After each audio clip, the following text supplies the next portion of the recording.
Keputusan Presiden Prabowo Subianto terhadap kasus hukum Tom Lembong dan Hasto Kristianto menjadi perhatian para pengamat. Keputusan Presiden Prabowo membuat Tom Lembong dan Hasto dibebaskan. Pengamat pun kini menyoroti hubungan antara Prabowo dan Jokowi saat ini. Terkait hal tersebut dari Direktur Eksekutif Trias Politika, Agung Baskoro mengatakan hubungan Presiden Prabowo Subianto dengan Presiden ke-7 RI Joko Widodo, Jokowi, tetap terjalin setelah memberi abolisi kepada Tom Lembong dan amnesti bagi Hasto Kristianto. Meski demikian, Agung menyebut, kini hubungan Prabowo dan Jokowi memasuki fase normalisasi. Relasi Presiden Prabowo dengan Pak Jokowi tetap terjalin walaupun saat ini memasuki fase normalisasi, kata Agung Baskoro saat dihubungi tribunnews.com, Sabtu, 2 Agustus 2025.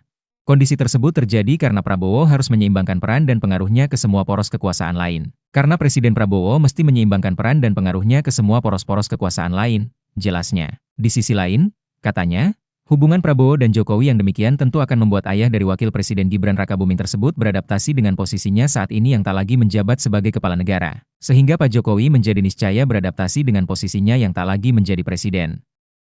Karena bandul politik ini diorkestrasi oleh Presiden Prabowo, ujarnya. Jokowi sendiri merespons keputusan Presiden Prabowo Subianto memberikan amnesti kepada Hasto Kristianto dan abolisi kepada Tom Lembong. Menurut Jokowi, keputusan tersebut merupakan hak prerogatif Presiden yang dijamin konstitusi. Itu adalah hak prerogatif, hak istimewa Presiden yang diberikan oleh Undang-Undang Dasar kita.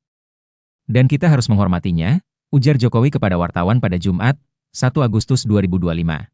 Hak prerogatif adalah hak istimewa yang dimiliki oleh Presiden sebagai kepala negara dan kepala pemerintahan, yang diberikan langsung oleh konstitusi, UUD 1945, dan tidak dapat diganggu-gugat oleh lembaga lain, kecuali dinyatakan sebaliknya dalam undang-undang. Jokowi juga membantah adanya komunikasi khusus dengan Presiden Prabowo terkait keputusan tersebut. Tidak ada pembicaraan dengan Pak Prabowo.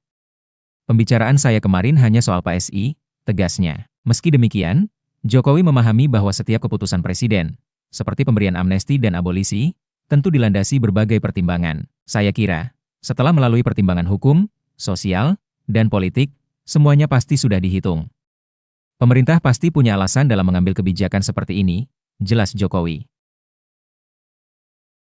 Download Tribun X sekarang, menghadirkan lokal menjadi Indonesia.